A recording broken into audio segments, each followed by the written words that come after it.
Hey guys, welcome back to the channel. Today we're going to learn how to use the spot heal brush in Photoshop. If you enjoy this video and want to learn more about Lightroom and Photoshop, hit the like button and subscribe.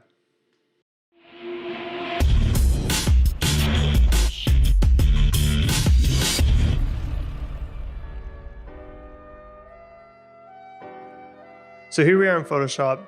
You may notice on the front bumper around the side, there's some dirt on the car. To remove this, it's really simple. We're just going to use the spot heal brush.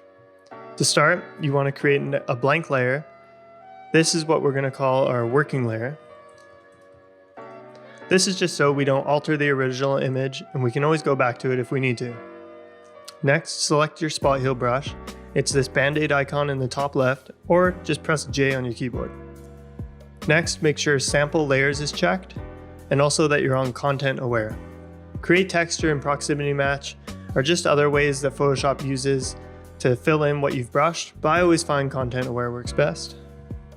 Next, you're going to right click, select the brush size you want, the hardness. I'm going to go for 35%.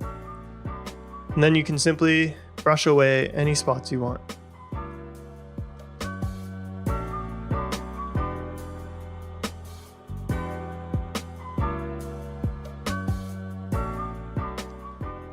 So that's it for this image.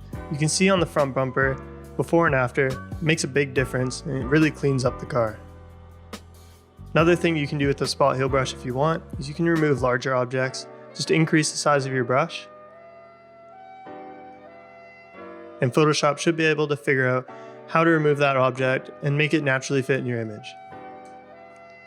So that's it, you guys. Thanks for watching. If you have any questions, please comment them below and I'll see you guys next time.